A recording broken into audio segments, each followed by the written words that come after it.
Bismillahirrahmanirrahim. Assalamualaikum warahmatullahi wabarakatuh. Alhamdulillahi rabbil alamin. Wassalatu wassalamu ala rasulihil amin wa ala alihi wa sahbihi ajma'in. Allahumma a'inna ala talabil ilmi wal amali bihi wal istiqamati wal ikhlas. Ya Allah, tolonglah kami agar menjadi hamba yang sentiasa berusaha menambahkan ilmu agama kami. Kemudian berilah kekuatan untuk kami beramal dengan ilmu yang kami belajar dengan penuh ikhlas dan istiqamah. Amin ya rabbal alamin. Kita sambung ayat nombor 88 Surah Yusuf. Bagaimana biasa kita baca dulu sedikit. A'udzu billahi minasy syaithanir rajim. Falamma dakhalu 'alaihi qalu ya ayyuhal azizu massana wa ahlana ad-durru wa ji'na bi bida'atin muzjah. Muzjah tu kalau saya baca berhenti kita baca muzjah. Kalau sambung bi bida'atin muzjatin fa'awfi muzjatin fa tak apalah. فأوفِ لنا الكيل وتصدق علينا إن الله يجزي المتصدقين قال هل علمتم ما فعلتم بيوسف وأخيه إذ أنتم جاهلون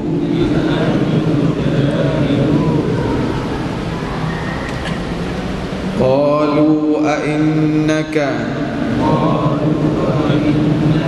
لأنت يوسف قال أنا يوسف وهذا أخي قد من الله علينا إنه من يتقي ويصبر فإن الله لا يضيع أجر المحسنين قالوا تالله لقد آثرك الله علينا وإن كنا لخاطئين قال لا تثريب عليكم اليوم يغفر الله لكم وهو أرحم الراحمين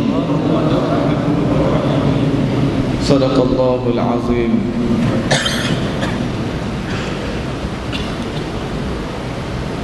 Maka apabila abang-abang Yusuf masuk menghadap Yusuf, mereka berkata, wahai Tuan Menteri, keluarga kami telah kena mudarat, banyak masalah, dan kami bawa bersama-sama kami hari ini barang-barang yang campur aduk sekali, yang elok, yang tak berapa elok.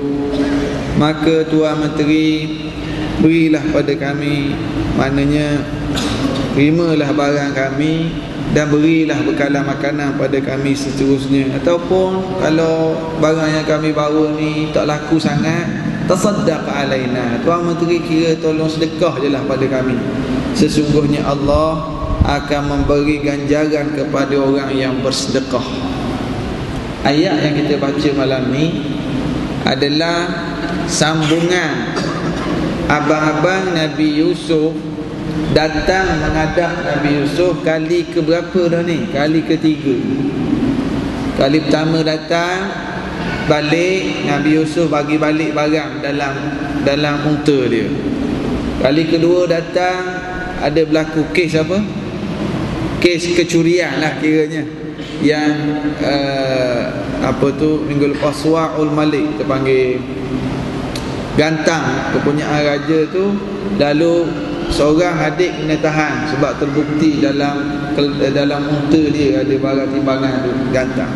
Sekarang ni kali ketiga, apabila Nabi Yaqub sedih dah di rumah, Nabi Yaqub suruh anak-anak dia pergi carilah, pergi cari Binyamin, pergi cari Yusuf.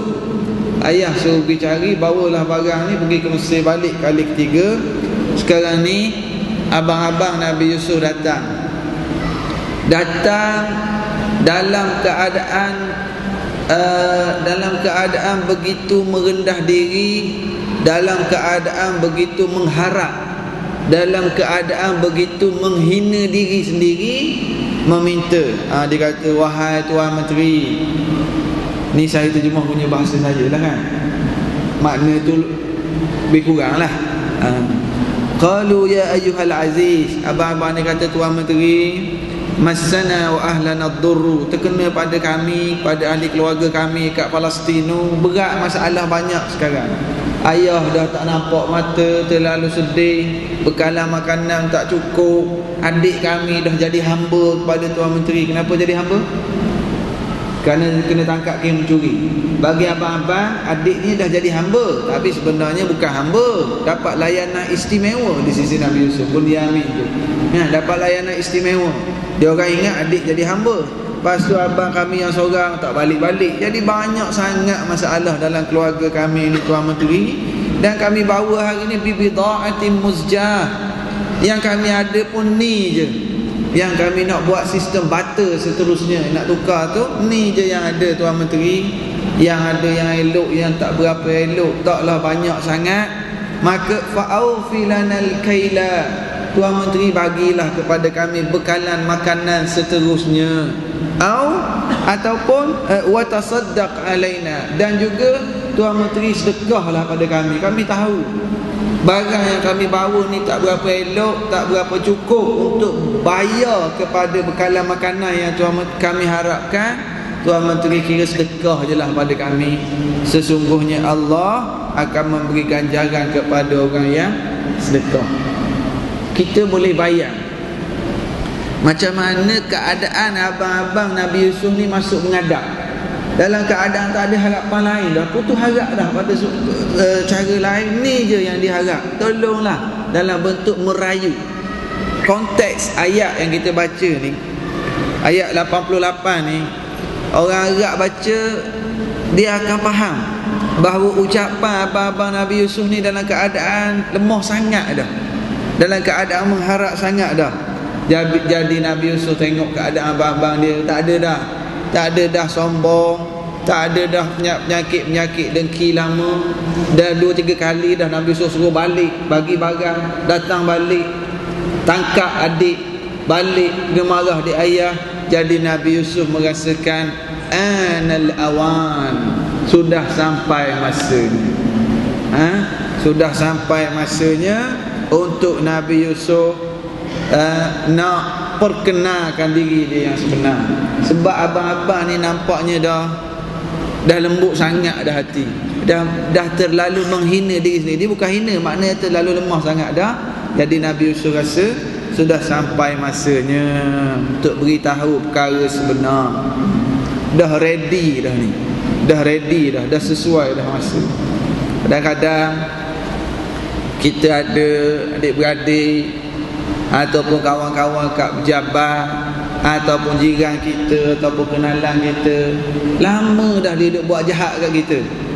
Dia duk buat jahat, dia cuba khianat, dia fitnah di belakang. Kita tahu dia duk buat jahat tu. Akhirnya dia datang menghadap kita, dia perlu, dia berhajat pada kita. Kadang-kadang berlaku adik-beradik, dia duk kutuk adik, duk kutuk abang. Akhir sekali bila perlu minta tolong, cari juga. Dia kutuk pakcik dia. Bila ada masalah tak ada orang nak tolong, cari pakcik yang dia kutuk tu juga. Tapi pakcik ni ataupun si adik yang nama Yusuf ni seorang yang sabar. Dan dia rasa sekarang dah sampai masanya. Lalu Yusuf berkata, qala, Allahu Akbar, qala hal alimtum ma fa'altum bi Yusuf wa akhihi id antum jahilun. Ketika abang-abang duduk, kita boleh bayang keadaan abang-abang yang harap sangat Tuan Menteri tolonglah kami. Tiba-tiba Tuan Menteri kata, ingat ke tidak, dulu kau orang buat apa ke adik kamu dulu? Ingat kamu buat kat Yusuf dulu? Ingat masa kamu dalam keadaan jahil lagi dulu, perangai teruk, ingat kamu buat apa kat Yusuf? Allahu Akbar.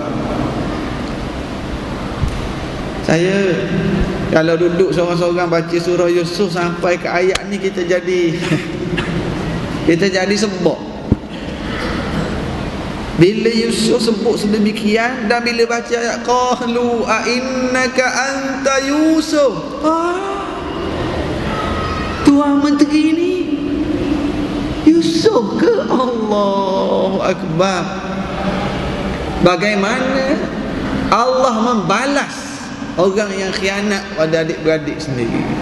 Bagaimana Allah membuka jalan kepada orang yang bertakwa dan yang dekat dengan Allah.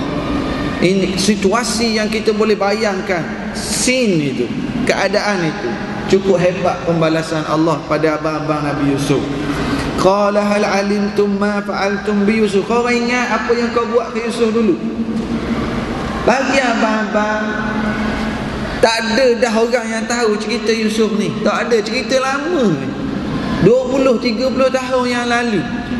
Tutup kes dah Yusuf ni. Tiba-tiba menteri sebut. Bila menteri sebut, jadi abang-abang ni dengar, Yusuf. Mulalah mereka perhati kembali muka Yusuf. Tengok renung, baru teringat ada mirip-mirip Yusuf dulu yang 20-30 tahun dulu. Sebelum ni abang-abang ni bukan kata syok, tak ada langsung dah dalam kepala Yusuf, tak ada dah, tak fikir langsung. Tapi bila menteri sebut, ingat kau buat apa kat Yusuf dulu, barulah abang-abang ni angkat muka tengok. Memang ada mirip muka Yusuf. Payah balik, ingat, rekod balik. Nak buka handphone, gambar sama budak-budak, tak ada gambar. Cuma mereka duk bayang balik. Yusuf dah ni. Qalu a innaka la anta Yusuf. Lalu mereka telah berkata, sesungguhnya adakah kamu ini Yusuf? Kalau kita perhati, apa jawapan Nabi Yusuf lepas tu? Qala ana Yusuf wa hadha akhi. Nabi Yusuf berkata, aku Yusuf dan ini saudaraku. Qad mannallahu alaina. Allah telah memberi ganjarannya kepada kami. Nabi Yusuf masa ni, Nabi Yusuf terus jawab, qala ana Yusuf, aku Yusuf. Ingat tak dulu masa raja offer keluar dari penjara, Nabi Yusuf terus keluar ke tidak? Masa raja kata tawarkan keluar dari penjara, Nabi Yusuf keluar tak? Nabi Yusuf tak keluar. Nabi Yusuf kata apa? Buka balik kes perempuan yang potong jari itu. Sebab Nabi Yusuf nak keluar dari penjara, nak clearkan nama dulu. Adapun dengan abang-abang dia, ada tak Nabi Yusuf berlapik-lapik? Tak. Masa dengan abang ni, Nabi Yusuf terus bagi tahu, qala ana Yusuf, ya, aku Yusuf. Kan? Masa dengan raja itu, Nabi Yusuf tidak terus keluar. Nabi Yusuf bersihkan nama dulu. Sekarang dengan abang, Nabi Yusuf kata, ya, aku Yusuf. Sebab apa? Sebab bagi abang-abang ni, Nabi Yusuf, sifat Nabi Yusuf dah tak nak ungkit dah kesilapan lama dulu. Tak nak ungkit dah, tak apalah, aku tak nak cerita dah yang lama. Ya, aku Yusuf, dan ini saudara aku Bunyamin, kita pinjamlah nama. Kan? Ini saudaraku. Qad mannallahu alaina. Allah telah berikan kepada kami kelebihannya. Kau orang ingat aku jadikan dia hamba, sebenarnya yang aku tahan tu dia tak jadi hamba pun, dia adik aku. Aku telah layan dia sebagai tetamu istimewa. Dia dah jadi tetamu istimewa aku selama ni. Ini saudaraku. Qad mannallahu alaina, Allah telah berikan ganjarannya kepada kami. Innahu may yattaqi wa yasbir. Ini ayat yang penting. Kalau yang ada buku, tanda sikit kat sini. Ada 3 sifat penting. Nabi Yusuf mengambil kesempatan untuk dakwah. Dalam keadaan abang-abang dia terkejut bayawak masa tu. Terkejut Yusuf depan kita, yang kita tolak dan telaga dulu Yusuf. Ketika itu istilah kita kata Nabi Yusuf masuk jarum. Bukan jarum, tapi yang positif lah. Nabi Yusuf bagaimana dalam penjara. Masa orang penjara minta Nabi Yusuf tolong tafsir mimpi, dia dakwah dulu kan. Dia sampai poin dulu sebelum tafsir mimpi. Sekarang dalam keadaan abang-abang dia terkejut, dalam keadaan abang-abang ni, Yusuf, Nabi Yusuf pun ambil kesempatan. Innahu may yattaqi wa yasbir. Tengok sifat apa ni? Sesungguhnya orang yang bertakwa, satu sifat. Wa yasbir, dan sabar. Fa innallaha la yudhi'u ajral muhsinin. Sesungguhnya Allah tidak akan menghapuskan, menghilangkan balasan orang yang muhsinin, ihsan. Ada 3 sifat di sini. Yang pertama takwa, yang kedua sabar, yang ketiga ihsan. Ayat ni Nabi Yusuf sebut dikala abang-abang dia terkejut. Nak highlight bahawa wahai abang-abangku, kau buat apa pun kat aku, kau tolak aku dalam telaga, dan aku melalui kehidupan naik turun dalam hidup aku. Kena jual sebagai hamba, duduk dalam rumah menteri, kena goda, kena fitnah, masuk penjara balik, jadi menteri balik. Naik turun kehidupan ini, aku ada 3 sifat. Innahu may yattaqi. Tapi Nabi Yusuf tak kata aku ada 3 sifat. Nabi Yusuf kata, wahai abang-abangku, sesungguhnya orang yang bertakwa, orang yang sabar, Allah tidak akan hilangkan ganjarannya kepada orang-orang yang berbuat ihsan. Nabi Yusuf taklah kata aku ada sifat ni, tapi Nabi Yusuf kata, wahai abang-abangku, dan ini pengajaran untuk kita semua pada hari ini. Dalam hidup kita ni ada naik turun. Dan di pejabat kita ada bertukar-tukar tempat kerja, ada bertukar-tukar bisnes. Dalam bisnes ada naik turun. Dalam kehidupan berkeluarga ada naik turun, gembira, bergaduh, lepas tu baik balik, lepas tu senyum balik, nangis balik. Dalam hidup berjiran ada berdamai, ada masalah. Naik turun kehidupan ini. Nabi Yusuf kata, sesungguhnya orang yang bertakwa, orang yang sabar, Allah tak akan hilangkan ganjaran orang-orang yang berbuat ihsan. Ini Nabi Yusuf lah semua ni. Setiap tindak tanduk dia utamakan perintah Allah. Dia ketika dia digoda, dia pilih penjara. Masa orang goda dia, pembesar goda, dia pilih penjara. Sebab apa? Sifat takwa. Orang nak goda dia kunci pintu semua dah. Dulu masa makcik mak angkat nak mengorak, jolah Yusuf, come on baby, dia pujuk Yusuf. Ketika itu takwa. Qala ma'azallah, ingat Allah. Innahu may yattaqi wa yasbir, dan dia sabar. Walaupun orang fitnah, walaupun orang khianat, walaupun abang-abang dia sendiri sekarang sebagai orang yang lemah, dia sabar. Dia tak balas ketika itu. Ini Nabi Yusuf alaihi salam. Dan ihsan. Apa maksud ihsan? An ta'budallaha ka'annaka tarah, fa in lam takun tarah fa innahu yarak. Kamu buat ibadat macam kamu nampak Allah. Kalau kamu tak mampu nak rasa nampak Allah, ingatlah bahawa ketika kamu ibadat itu Allah nampak kamu. Ini ihsan. Jadi wahai abang-abangku, orang yang bertakwa, orang yang sabar, orang yang ihsan, Allah Ta'ala akan angkat darjat dia. Allah Ta'ala akan keluarkan dia daripada masalah-masalah hidup dia. Qalu, bila Nabi Yusuf kata macam tu, Abang-abang ni pun jawab, qalu tallahi, mereka berkata demi Allah, ya sungguhlah usuk, laqad atharakallahu alaina wa in kunna la khatiin. Ya usuk, Allah Ta'ala dah beri kelebihan pada kamu usuk. Allah Ta'ala dah muliakan kamu daripada kami. Sungguh memang kami dulu sebetul-betul sungguh kami telah buat silap. Ini pengakuan yang tulus daripada abang-abang Nabi Yusuf alaihissalam. Masa ni Nabi Yusuf boleh balas ke? Boleh tak nak balas? Dia ada kuasa. Dahlah abang-abang dia harap bekalan makanan. Dahlah dulu kau tolak aku dalam telaga, susah aku hidup. Masa ni patutnya boleh balas. Boleh sangat nak balas. Tetapi abang-abang pun dah mengaku silap, abang-abang pun dah berlembut hati. Ketika itu qala, ayat 92 itu, qala la tathriba alaikumul yaum. Nabi Yusuf berkata, hari ni tak ada balas dendam. Okey, dia tulis apa maksudnya? 92, hari ni tidak ada balas dendam. Hari ini tidak ada cercaan, lauma la tasrib. Hari ini tidak ada cercaan. Itu di situ. Cercaan. Tidak ada cercaan pada abang-abang ni. Tidak akan kata bahasa Inggeris ke bahasa Melayu? Bahasa Melayu. Tidak akan ditemplak, tidak akan dipersalahkan. Dengan makna gini, hari ini tidak ada revenge, tidak ada balas dendam hari ini. Hari ini bukan hari balas dendam. La tathriba alaikumul yaum. Abang, hari ini tidak ada templak, tidak ada persalahkan, tidak ada balasan.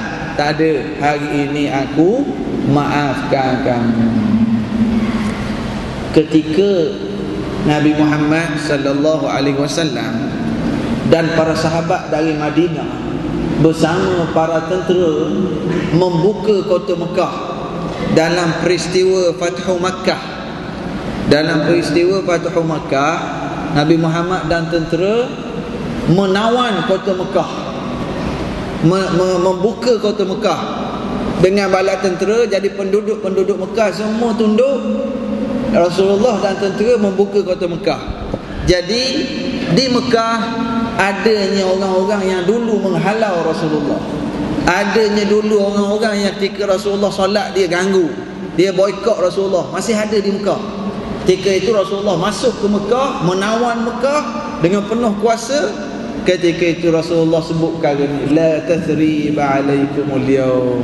Hari ini tak ada balas dendam. Walaupun aku masuk ke Mekah, dulu kau orang pernah ganggu aku masa awal-awal Islam dulu. Sekarang aku masuk dengan tentera, aku menguasai Mekah. La tathriba alaikumul yaum. Tidak ada istilah politik balas dendam. Tak ada balas dendam. Dulu kau berkuasa, sekarang ni aku berkuasa, kau rasalah. Tak ada kaedah itu.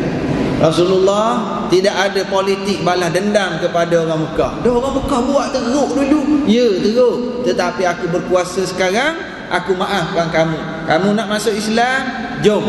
Kamu tak nak masuk Islam pun, sudah, tak apa. Kamu buat apa-apa pada Islam, aku serang kamu. Itu kaedah. Itu kaedah yang diajar oleh Rasulullah, yang diajar oleh Nabi Yusuf.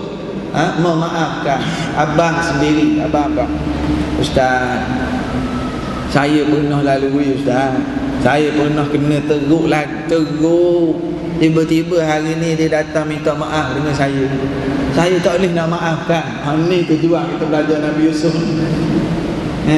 Ni tujuan kita belajar tafsir ni. Ni tujuan kita belajar sejarah Nabi.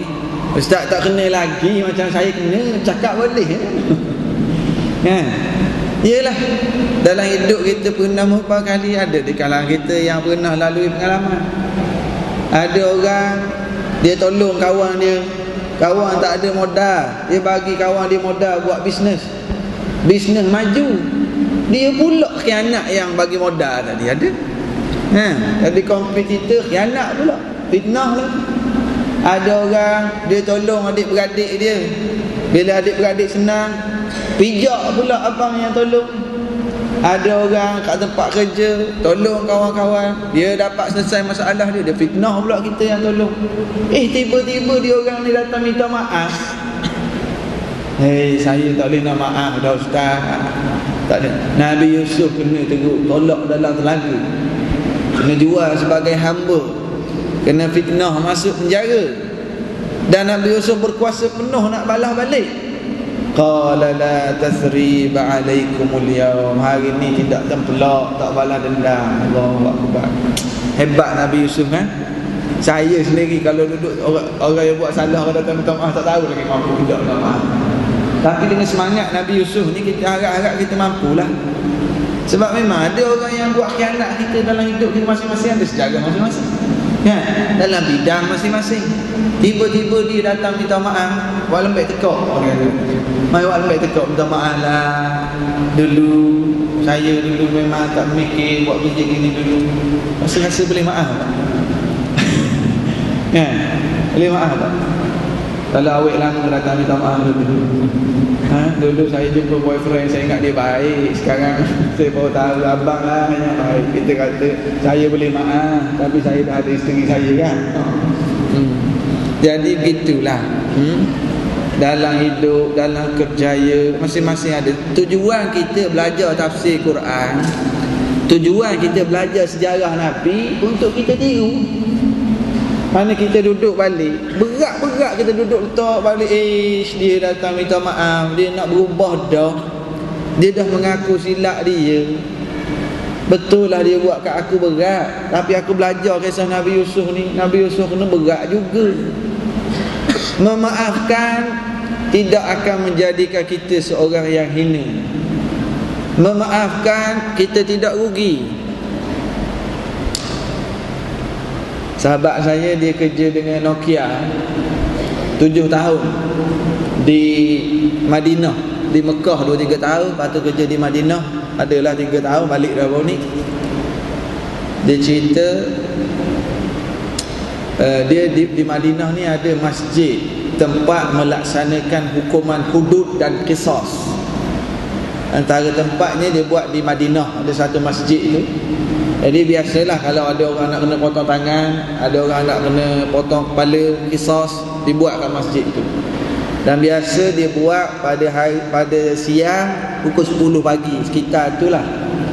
Jadi nak tahu adanya hari potong kepala tu, biasanya akan datang kereta polis, akan datang ambulans, orang polis, pegawai polis ada kawan. Jadi satu hari tu dia pergi, memang ada ada kereta-kereta polis, ada ambulans. Dia pun datang. Dia kata, hari ni boleh tengok hari ni. Dia datang, 3 pesalah tu dibawa, dibacakan kesalahan. Kes kesalahan ni, budak kat tempat belajar, dia bergaduh. Dia pukul kawan dia sampai mati. Dia pukul, ambil batang kayu, pukul mati. Budak-budak, orang Arab kalau bergaduh berat, teruk. Jadi disahkan kesalahan, kena tahan, nak bicara apa semua, duduk dalam penjara. Budak ni awal 20-an umur masa tu. Jadi kalau orang datang tengok ramai, polis tengok ramai, ketika dinyatakan kesalahan, budak tu pun duduk macam duduk tahiyat awal. Dan yang tukang pancung pun dah bersedia nak pancung. Kawan saya tadi, dia kerja di Saudi, dia tak pandai bahasa Arab, English lah, dia duduk bercakap kat orang putih. Dia kata masa tengah nak pancung tu, tiba-tiba ada orang berlari dari jauh, pegang helm. Kata dia pun tak faham cakap apa, cakap Arab. Orang tu berlari, tiba-tiba yang hadir ramai ni, Allahu Akbar walillahil hamd, Allahu Akbar, Allahu Akbar. Dia tak faham. Rupa-rupanya yang berlari ni bagi tahu, kami ahli keluarga yang mati memaafkan. Allah, kami ahli keluarga memaafkan dia, kami maafkan dia, jangan pancung kepada dia. Allah, hidup balik kawan. Ini hebat hukum Islam. Ini hebat hukum Islam yang boleh memaafkan ahli waris si mati.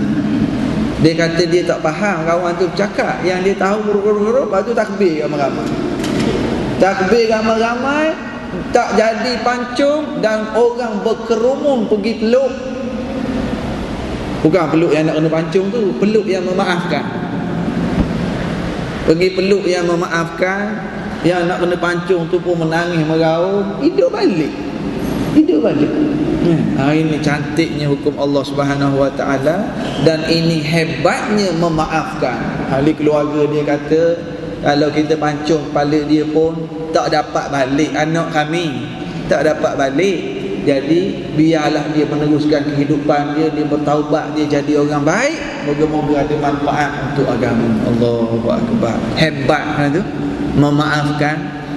Tapi kita, ini tujuan kita belajar, supaya bila kita lalui keadaan macam ni, ada orang yang buat salah pada kita, dan termasuk diri saya jugalah.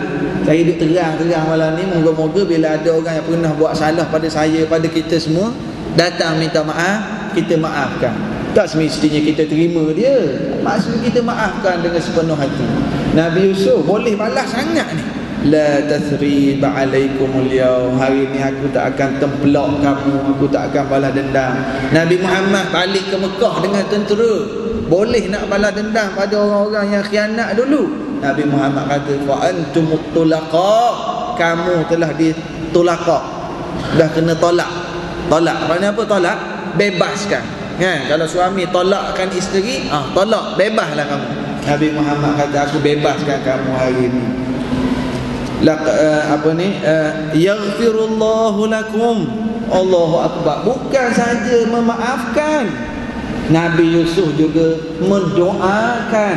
Yaghfirullahu lakum, ayat nombor 92 tu, moga-moga Allah ampunkan kamu.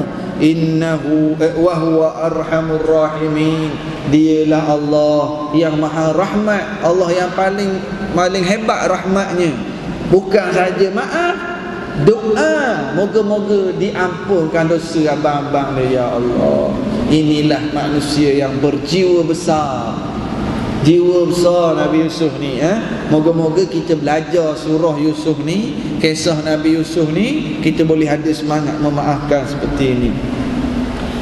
Lepas tu Nabi Yusuf kata apa ke abang-abang dia? Selesai dah masalah. Nabi Yusuf tak panjang cerita lama. Sekarang ni nak step seterusnya nak buat apa? Idhabu biqamisi hadha fa'alquhu ala wajhi abi ya'ti basira wa'tuni bi ahlikum ajma'in. Nabi Yusuf kata, sekarang kau orang semua balik. Lepas tu ambil baju saya. Nabi Yusuf bagi baju. Ambil baju saya ni, bawa balik, kemudian letaklah di wajah ayah. Letak kat muka ayah, nanti ayah akan kembali celik matanya. Ini mukjizat daripada Allah Subhanahu Wa Taala kepada Nabi Yusuf. Ini mukjizat Nabi Yusuf. Nabi Yusuf, Allah Taala wahyukan pada Nabi Yusuf, bagi ke abang-abang tu baju kamu wahai Yusuf, letak kat muka ayah, nanti mata ayah yang buta itu ya'ti basira, ayah akan celik kembali. Kita kalau ada ahli keluarga kita buta, tak payahlah ambil baju kita letak kat muka dia, bau kata ya Allah belum lagi, jangan. Ini mukjizat Nabi Yusuf. Ini mukjizat Nabi Yusuf yang Allah Taala beritahu. Ini kehebatan Nabi Yusuf alaihissalam. Okey, sekarang ni ini perkara mukjizat. Bila sebut mukjizat, dia berkait dengan keimanan kita kepada ayat Quran yang cerita. Logik tak logik, itu cerita nombor 2. Sekarang ni perkara keimanan. Logik ke ambil baju letak atas muka jadi celik? Bila kuasa Allah ni boleh sangat.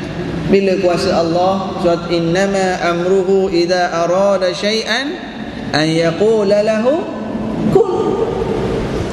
Segala urusan Allah, bila Allah nak perkara itu berlaku, Allah kata apa?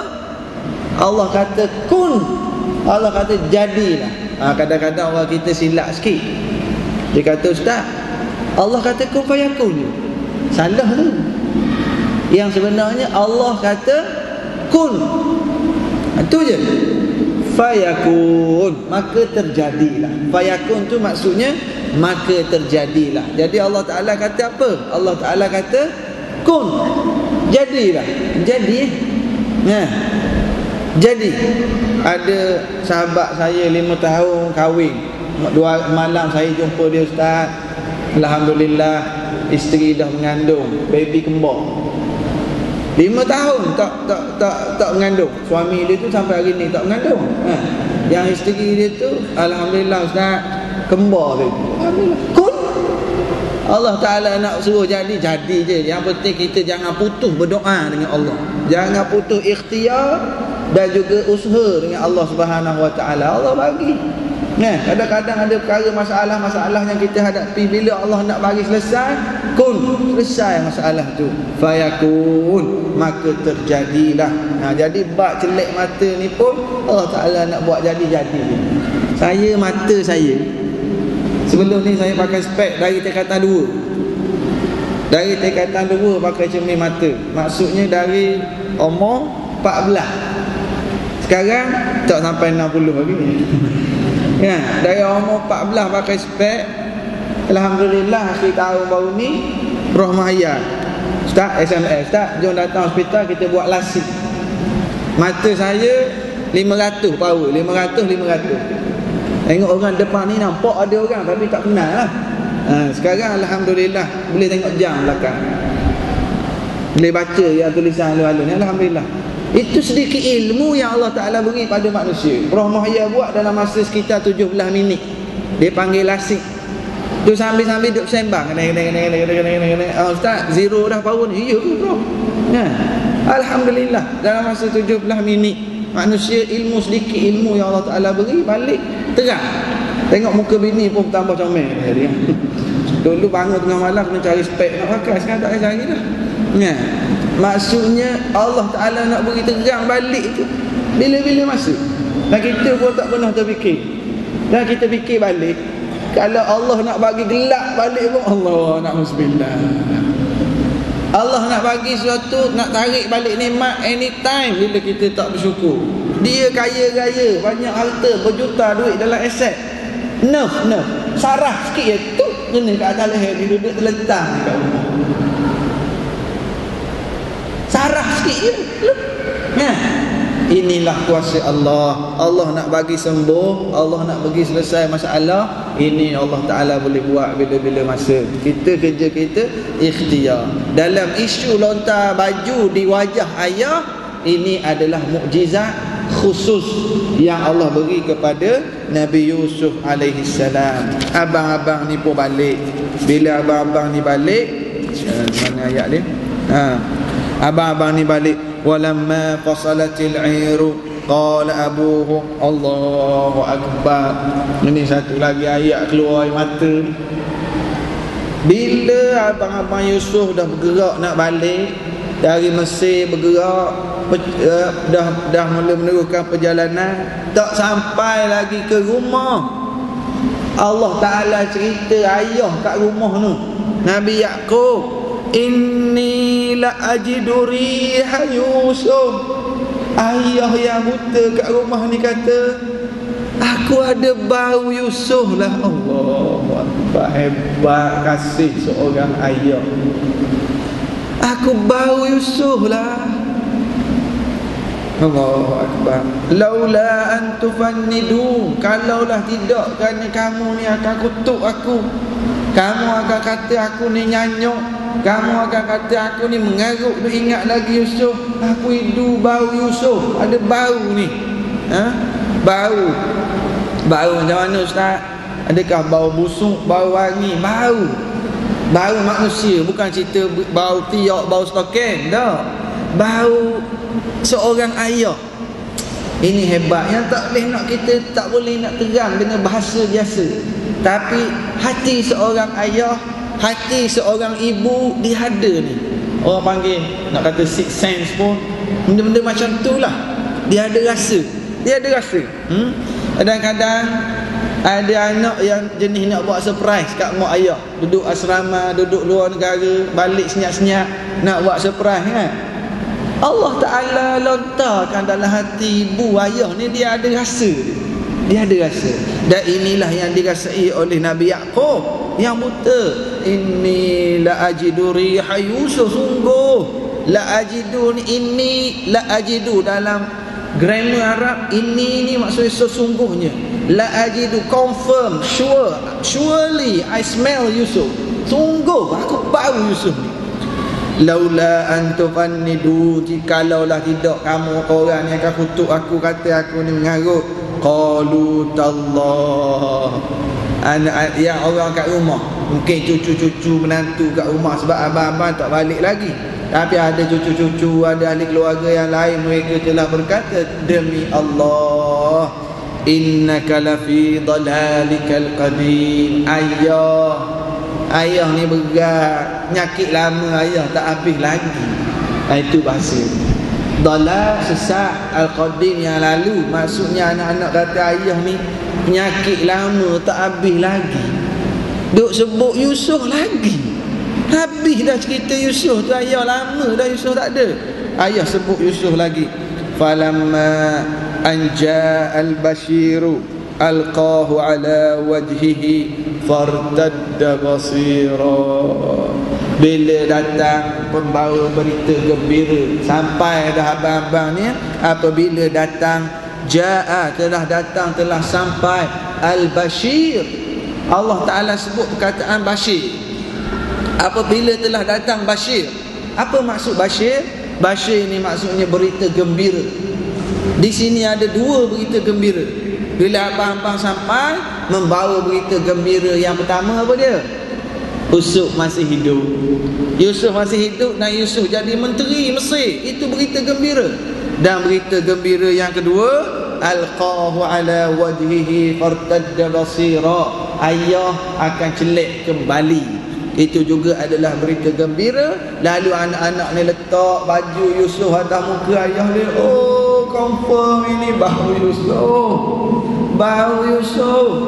Lalu ayah dia celik kembali. Allahu Akbar. Sebab itulah kadang-kadang orang kata, kalau mana ayah nak outstation jauh-jauh, ya, tinggalkan plekat, nak terbang jauh-jauh, kita ada driver kat sini, driver kapal terbang. Tinggalkan plekat, tapi dia balik cepat, tak apa, jangan nak outstation lama, tinggalkan plekat. Bukan saja tinggal kat baby, kat mak baby pun tinggal, ya. Pergi tengok-tengok bapak baby, tengok-tengok sampai tempat nak pergi tu, buka beg lah, kain batik ada juga dia letak kat dalam. Dia takut tak ingat kat dia, tak apalah tu, ya, dia ada. Ini subhanallah, orang tu kita apa yang dia buat ada sebenarnya, dia jadi ingatan. Jadi ini berlaku pada Nabi Yaqub. Bila letak baju atas muka dia, fartadda basira, kembali celik balik. Fartadda ni kalau bahasa kataan murtad pun irtadda juga. Tapi kenapa murtad? Irtadda ni orang yang asalnya kafir masuk Islam, kembali kafir balik, itulah murtad. Fartadda, kembali celik. Sebab asalnya celik, buta, kembali celik balik. Fartadda basira, kembali celik.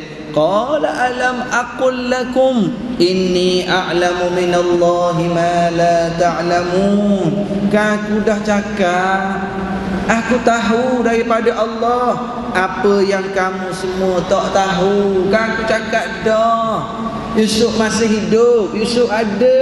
Ayah kata dah dulu. Sebab apa Nabi Yaqub terlalu yakin Yusuf masih hidup? Sebab Nabi Yaqub ingat mimpi Nabi Yusuf dulu. Apa mimpi Yusuf dulu? 11 kaukaban wasyamsa wal qamara ra'aituhum li sajidin. Aku melihat ada 11 bintang, matahari, bulan, semuanya sujud pada aku. Jadi Nabi Yaqub tahu mimpi ni. Nabi Yaqub yakin Yusuf masih hidup. Dan tafsiran mimpi itu akan berlaku. When, how, bila, bagaimana, Nabi Yaqub tak tahu. Sebab ini perkara gaib, dan Nabi Yaqub tidak tahu perkara gaib, melainkan apa yang Allah ajak bagi tahu. Dan Allah tak bagi tahu pada Nabi Yaqub.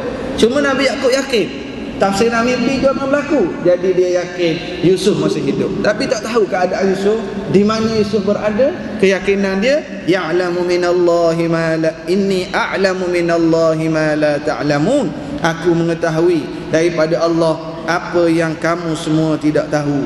Qalu ya abana istaghfir lana dhunubana inna kunna khati'in. Abang-abang ni kata, ayah tolong istighfarlah untuk kami ayah. Kami buat salah dulu, kami buat dosa banyak ayah. Ayah tolong istighfarlah. Ini pengakuan yang tolong, penyesalan yang sebenar-benar menyesal. Dahlah dia minta maaf dah dengan Yusuf. Balik abang-abang ni mengaku dia pernah tipu ayah, berapa kali tipu ayah. Dia khianat pada Yusuf. Ya abana astaghfir lana, ayah tolonglah istighfar untuk kami ayah. Inna kunna khati'in, kami silap ayah. Qala saufa astaghfiru lakum rabbi. Nabi Yaqub kata, saufa, aku akan istighfar untuk kamu. Aku akan minta Allah ampunkan kamu. Tapi dalam bahasa Arab, saufa dia ada akan, I shall, aku akan istighfar. Dia ada perkataan saufa, maknanya akan. Dia juga ada sa, huruf sih saja. Sa'astaghfiru, aku akan. Bila sa, akan dia tu cepat. Contoh dia kata ana, saya. Sa'azhabu, saya akan pergi. Sa'azhabu tu pergi. Ana sa akan, azhabu pergi, saya akan pergi. Makna akan pergi sekarang. Kalau ana saufa azhabu, saya akan pergi, tapi bukan sekarang lah, lepas-lepas ni saya akan pergi. Beza kan? Jadi Nabi Yaqub, ayah ni, bila anak-anak minta tolong istighfar, Nabi Yaqub kata, anak saufa, aku akan tolong istighfar lah, tapi bukan sekarang. Ni ulama bincang ni. Nabi Yaqub jawab, ya, ayah akan tolong istighfar lah nanti untuk kamu semua. Allah Maha Pengampun. Sebab apa? Nak menunjukkan bahawa hati si ayah ni masih terasa lagi, masih terasa dengan yang kau orang buat ni. Ya, ayah akan istighfar. Akan istighfar lah untuk kau orang. Allah Maha Pengampun. Dan ulama menyebut di sini terserlah kelebihan Nabi Yusuf. Nabi Yusuf, bila dia kata ayat tadi kan, aku tak akan balas dendam, Allah, moga-moga Allah ampunkan kamu. Abang-abang tak minta pun solat istighfar, Nabi Yusuf maafkan dan terus mohon ampun untuk Allah. Ayah sebagai seorang ayah, manusia biasa, lama dah duk pendam terasa, ya, aku akan ampunlah, minta ampunlah untuk korang, akan minta lah. Tapi bukan sekarang. Tapi tetap akan minta keampunan. Dan ayah juga memberi maaf, memberi ampun kepada anak-anak ini. Seterusnya akan berlaku nanti, mereka semua akan berkumpul dan akan pergi menghadap Nabi Yusuf AS. Dan ada satu doa yang sangat penting yang kita akan bincang dalam kuliah akan datang, insya-Allah. Doa yang sangat penting yang kita semua kena hafal, insya-Allah. Panjang umur kita sambung pada minggu hadapan, kita tegang makna doa dan sama-sama kita amalkan doa tersebut. Wallahu a'lam. Assalamualaikum warahmatullahi wabarakatuh.